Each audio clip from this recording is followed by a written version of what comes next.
میرے بھائیوں، صحیح مسلم میں ایک حدیث ہے کہ اللہ کے محبوب صلی اللہ علیہ وآلہ وسلم کی خدمت میں ایک دفعہ سیدنا جبرائیل علیہ السلام بیٹھے ہوئے تھے تو اچانک انہوں نے اوپر ایک زوردار آواز سنی تو اپنا سر آسمان کی طرف اٹھایا اور عرض کیا کہ یا رسول اللہ صلی اللہ علیہ وآلہ وسلم، آج آسمان کا ایک ایسا دروازہ کھولا گیا ہے جو آج سے پہلے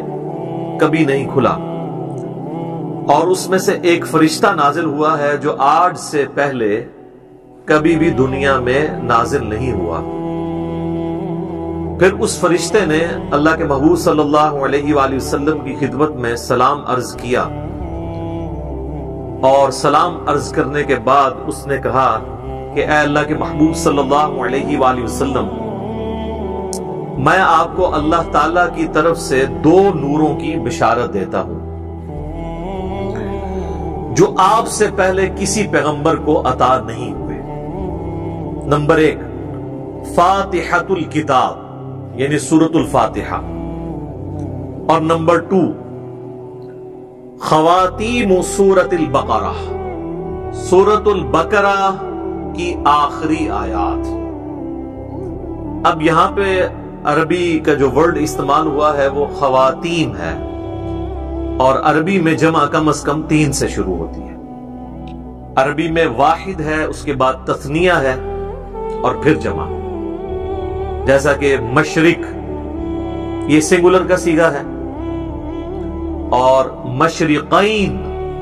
2 مشرقیں، اور مشارق 3 یا 3 سے زیادہ مشرقیں۔ تو یہ خواتین کا لفظ استعمال ہوا ہے، یعنی ایٹ لیسٹ 3 آیات۔ تو یہ واحد حدیث ہے جس میں سورۃ البقرہ کی آخری 3 آیات کا ذکر آیا ہے جو آج ہم نے کور کرنی ہے، للہ ما فی السماوات و ما فی الارض سے لے کر آنورڈ اینڈ تک۔ ایک اور حدیث ہے، صحیح بخاری اور صحیح مسلم دونوں میں حدیث موجود ہے، اور یہ اسپیسیفکلی ہمارے صبح و شام کے اذکار میں بھی شامل ہے، جو بلو کارڈ کے اوپر ہم نے ریفرنس دیا ہوا ہے کہ اللہ کے محبوب صلی اللہ علیہ وآلہ وسلم نے فرمایا کہ جو شخص بھی رات کے وقت سورۃ البقرہ کی آخری 2 آیات پڑھ لے گا تو اسے ہر چیز سے کفایت کر جائیں گی، ہر چیز سے کفایت کر جائیں گی، یعنی کسی قسم کا اور وظیفہ جو کسی بھی وہ کام کے لیے کرتا ہے، شیاطین کو بھگانے کے لیے، جنات کو بھگانے کے لیے، مصیبت اور پریشانی کو دور کرنے کے لیے، تکلیف کے ازالے کے لیے، ہر چیز سے یہ کفایت کرے گا یہ ایک وظیفہ، سورۃ البقرہ کی آخری 2 آیات۔ اور جو میں نے اس سے پہلے حدیث بیان کی تھی صحیح مسلم کی، جس میں ایک فرشتے نے آ کے آپ صلی اللہ علیہ وآلہ وسلم کو 2 نوروں کی بشارت دی، سورۃ الفاتحہ اور سورۃ البقرہ کی آخری 3 آیات، اس میں آگے الفاظ یہ بھی ہیں کہ جو شخص بھی سورۃ الفاتحہ یا سورۃ البقرہ کی آخری 3 آیات پڑھے گا تو اللہ تعالیٰ سے جو کچھ مانگ رہا ہے وہ اس کو اللہ تعالیٰ عطا فرما دے گا۔ تو وہ تو بڑی بہترین دعائیں ہیں، چاہے سورۃ الفاتحہ ہو یا سورۃ البقرہ کی آخری 3 آیات، وہ دعائیں بھی ہیں، تجدید ایمان بھی ہے، ہر حوالے سے اہم ترین آیات ہیں۔ ایک اور حدیث ہے جامعہ ترمذی میں اور المستدرک للحاکم میں صحیح سند کے ساتھ کہ نبی صلی اللہ علیہ وآلہ وسلم نے فرمایا، اللہ تعالیٰ نے مخلوقات کی پیدائش سے بھی 2000 سال پہلے اپنے پاس ایک کتاب لکھی تھی، لوح محفوظ آپ کو پتہ ہے سب سے پہلے پیدا ہوا ہے۔ جامعہ ترمذی میں حدیث ہے کہ اللہ تعالیٰ نے سب سے پہلے قلم کو پیدا کیا اور پھر فرمایا لکھ جو کچھ ہو چکا اور جو کچھ ہونے والا ہے، یعنی اس کے بعد لوح محفوظ پیدا ہوا، اور جو کچھ ہو چکا یعنی قلم کی اپنی پیدائش، اور قیامت تک ہونے والی جو تقدیر سے ریلیٹڈ چیزیں تھیں، ایک ایک ٹائنیس ڈیٹیل اللہ تعالیٰ نے لوح محفوظ میں وہ قلم سے لکھوا دی۔ تو وہ جو اللہ تعالیٰ کے پاس ہارڈ ڈسک ہے بڑی، جس میں ہر چیز اللہ تعالیٰ نے ریکارڈ کی ہے، مخلوقات کی پیدائش سے 2000 سال پہلے، اس میں اللہ تبارک و تعالیٰ نے جو آیات درج فرمائی تھی ان میں سے آخری 2 آیات سورۃ البقرہ کی نازل فرما کر سورۃ البقرہ کو مکمل کیا۔ یہ کوئی عام آیات نہیں ہے۔ ایک اور حدیث ہے سنن نسائی الکبریٰ کے اندر، فضائل قرآن والا جو چیپٹر ہے۔ امام نسائی کی 2 کتابیں ہیں، بیسیکلی تو ان کی کتاب ایک ہی ہے، سنن نسائی الکبریٰ، جس کی تلخیص کر کے سنن نسائی الصغریٰ لکھی گئی، جو ہم سنن نسائی جسے کہتے ہیں۔ ان کے شاگرد تھے امام ابن السنی، انہوں نے اس کو کم کیا تھا۔ وہ جو اوریجنل کتاب ہے اس میں آلموسٹ 12,000 احادیث، اس میں کئی ایک چیپٹرز الگ سے بھی اردو زبان میں پرنٹ ہو چکے ہیں۔ وفات النبی ایک چیپٹر ہے، خصائص علی اسی کا چیپٹر ہے، فضائل قرآن اس کا چیپٹر ہے، عمل الیوم واللیلہ صبح و شام کے اذکار اس کا چیپٹر ہے، سنن نسائی الکبریٰ۔ اس میں جو فضائل قرآن چیپٹر ہے اس میں یہ حدیث موجود ہے کہ اللہ کے محبوب صلی اللہ علیہ وآلہ وسلم فرماتے ہیں کہ اللہ تعالیٰ نے مجھے اپنے عرش کے نیچے جو خاص خزانہ ہے اس میں سے سورۃ البقرہ کی آخری 2 آیات عطا فرمائی جو مجھ سے پہلے کسی پیغمبر کو نہیں دی گئی۔ اور یہ جو آخری الفاظ ہیں نا کہ مجھ سے پہلے کسی پیغمبر کو نہیں دی گئی، یہ صحیح مسلم میں بھی الفاظ موجود ہیں جو میں نے پہلی حدیث بیان کی۔ ان آیات کی فضیلت کے لیے یہ چیز بھی بڑی اہم ہے کہ یہ آیات اس دنیا میں نازل نہیں ہوئی اللہ کے محبوب صلی اللہ علیہ وآلہ وسلم پر، بلکہ شب معراج نازل ہوئی آسمانوں۔ صحیح مسلم کے اندر موقوفاً ابن مسعود رضی اللہ تعالیٰ عنہ کی حدیث ہے، یعنی ان کا قول کہ شب معراج اللہ تعالیٰ نے اپنے محبوب صلی اللہ علیہ وآلہ وسلم کو 3 انعامات دیے تھے۔ نمبر 1 5 نمازیں، نمبر 2 سورۃ البقرہ کی آخری 2 آیات، اور نمبر 3 جو کوئی بھی آپ صلی اللہ علیہ وآلہ وسلم کا امتی شرک نہیں کرتا ہوگا، at the end of the day اللہ تعالیٰ اس کو معاف فرما دے گا، چاہے وہ اپنا عذاب بھگت کے، لیکن الٹیمیٹلی جو بخاری مسلم میں حدیث ہے کہ آخری دفعہ اللہ تعالیٰ مجھے اس چیز کی بھی اجازت دے گا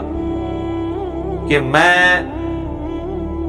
دوزخ میں سے اس شخص کو بھی نکال دوں جس کے دل میں رائی کے دانے کے برابر بھی ایمان ہے، یعنی جس نے، ایک اور حدیث میں بخاری مسلم کے الفاظ ہیں، جس کے پلے سوائے اس کے کوئی نیکی نہیں ہوگی کہ صرف اس نے ایک دفعہ کلمہ پڑھا ہوگا۔ لیکن یہ بالکل اینڈ پہ ہے، یعنی یہ نہیں ہے کہ یہ کلمہ پڑھنے سے ہی جنت مل جانی ہے۔ واللہ عالم، وہ 1000 سال لگے، 1,00,000 سال لگے، کروڑ سال لگے، وہ اللہ کو پتہ ہے۔ اللہم اجرنا من النار، آمین۔ یہاں تو لوگ بڑی آسانی کے ساتھ کہہ دیتے ہیں نا جی خیر ہے، دیکھی جائے گی، کوئی مسئلہ نہیں ہے، اور انہی سے کہا جائے نا کہ آپ 10 سیکنڈ کے لیے موم بتی کے فلیم کے اوپر اپنا ہاتھ رکھیں تو نہیں رکھ سکتے، اور جہنم کے بارے میں کہتے ہیں دیکھی جائے گی، ایک پھیرا ہی لگے گا۔ تو بس یہ دیوانگی کی سوچ ہے، اس کا حقیقت کے ساتھ کوئی تعلق نہیں ہے۔ تو یہ میرے بھائیوں میں نے چند احادیث بیان کر دی سورۃ البقرہ کی آخری 3 آیات کی، اور اس میں سے بھی اسپیسیفکلی آخری 2 آیات، آمن الرسول بما انزل الیہ من ربہ والمؤمنون سے آنورڈ۔ ان آیات کو پڑھنے کی روٹین بنائیں، اور چونکہ بخاری مسلم میں الفاظ ہے کہ جو رات کے وقت میں پڑھ لے گا اسے ہر چیز سے کفایت کریں گی، تو رات کی ڈیفینیشن شریعت کے اندر مغرب کے بعد رات شروع ہو جاتی ہے، غروب آفتاب کے ساتھ ہی۔ اسی لیے سورۃ البقرہ میں آیا نا کہ روزے کو رات ہونے تک مکمل کرو، تو رات شریعت میں غروب آفتاب کے بعد سٹارٹ ہو جاتی ہے، کیونکہ چاند بھی آپ دیکھیں اگلے مہینے کا سٹارٹ جو ہے وہ رات کے وقت چاند نظر آ جاتا ہے، مغرب کے فوراً بعد ہی۔ پہلی کا چاند تھوڑی دیر کے لیے نظر آتا ہے مغرب کے فوراً بعد، تو مغرب کے بعد بھی آپ ان آیات کو پڑھ سکتے ہیں، عشاء کے بعد بھی پڑھ سکتے ہیں، رات کو سونے سے پہلے بھی پڑھ سکتے ہیں۔ اس کی روٹین بنائیں اور اسے کبھی سکپ نہ ہونے دیں۔ کوئی مشکل وظیفہ نہیں ہے، سارے وظائف کے اوپر بھاری ہے یہ وظیفہ، اور کچھ عرصہ آپ اپنی روٹین بنائیں گے تو آپ کو یہ خود بخود زبانی یاد ہو جائیں گی، آپ کو کوئی اس کے لیے محنت نہیں کرنی پڑے گی۔ آخری 3 آیات کا وظیفہ بنا لیں، للہ ما فی السماوات و ما فی الارض۔ ویسے عموماً پبلک کے اندر تو جتنی بھی احادیث مشہور ہیں وہ آخری 2 آیات سے ریلیٹڈ ہیں، لیکن آج جو میں نے آپ کو صحیح مسلم کی ایک حدیث بتائی ہے نا،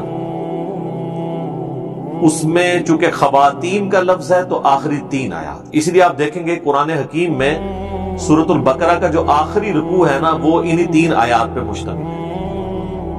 تو اب اپنی روٹین، اگر کوئی شخص آمن الرسول سے پڑھتا تھا تو وہ اس کو پیچھے لے کے آئے، للہ ما فی السماوات و ما فی الارض، یہاں سے لے کے آن ورڈ اس کو پڑھنا شروع کریں۔ چند دن آپ پڑھیں گے تو خود بخود آپ کو یہ آیات زبانی یاد ہو جائے گی، کوئی بیٹھ کے پوری انٹینشن کے ساتھ یاد نہیں کرنی پڑے گی۔ اس کا آسان طریقہ یہ ہے کہ نماز مغرب یا نماز عشاء کے بعد مسجد سے نکلنے سے پہلے یا گھر میں سنتیں ادا کر رہے ہیں تو مصلی کو اٹھانے سے پہلے مصحف ہاتھ میں پکڑیں اور اسے ایک بار پڑھ لیں اپنی روٹین کے اندر۔ آج کل تو سمارٹ فون ہے، کوئی ایشو نہیں ہے، موبائل فون کھول کے بھی اس میں بھی پڑھا جا سکتا ہے۔ یہ وظیفہ ضرور اپنی زندگی کے اندر لے کر آئیں۔ اس میں آپ دیکھیں گے کہ سٹارٹ تو اللہ تعالیٰ کی تعریف کے ساتھ ہوا ہے، للہ ما فی السماوات و ما فی الارض۔ اس کے بعد کچھ کریٹیکل چیزیں ڈسکس ہوئی ہیں کہ اللہ تعالیٰ گرفت فرما سکتا ہے، جو کچھ تم دل میں چھپاتے ہو یا ظاہر کرتے ہو، کچھ بھی اعمال ہیں وہ اللہ تعالیٰ اس پہ گرفت کر سکتے ہیں۔ انشاءاللہ میں اس کی تفصیل بھی بعد میں بیان کروں گا۔ اور اس کے بعد پھر ایمانیات کا ذکر ہے،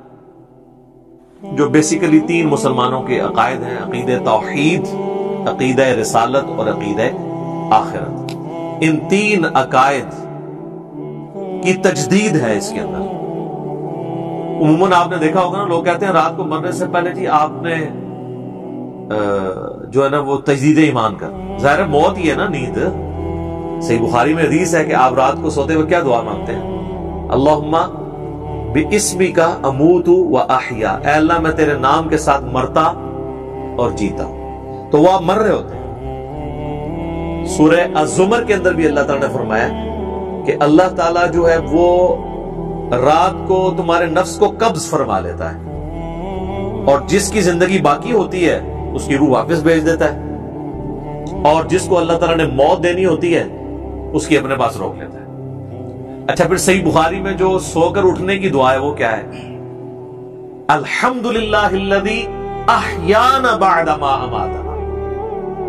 تمام تعریفیں اس اللہ کے لیے ہیں کہ جس نے مرنے کے بعد ہمیں دوبارہ زندہ کیا، کیونکہ موت اور نیند یہ دونوں بہنیں ہیں۔ تو رات کو مرنے سے پہلے یا سونے سے پہلے آپ دیکھتے ہیں کئی لوگ ہیں رات کو سوتے ہیں اڑتے ہی نہیں صبح۔ تو رات کو سونے سے پہلے ایٹ لیسٹ ایک دفعہ تجدید ایمان کا موقع مل جاتا ہے کہ ہم اپنے ایمان کو ریپیٹ کر لیں۔ اگر دن میں کوئی غلطی سے زبان سے کلمات نکل گئے تو اللہ تعالیٰ کے حضور اپنا ایمان دوبارہ سے رینیو کروا لیں، اور وہی یہ دعائیں ہیں، آمن الرسول بما انزل الیہ من ربہ والمؤمنون کل آمن باللہ وملائکتہ وکتبہ ورسلہ۔ یہ ساری ایمانیات ہیں۔ اس کے بعد دعائیں ہیں اللہ تعالیٰ سے، اور پھر سورۃ البقرہ کا اینڈ۔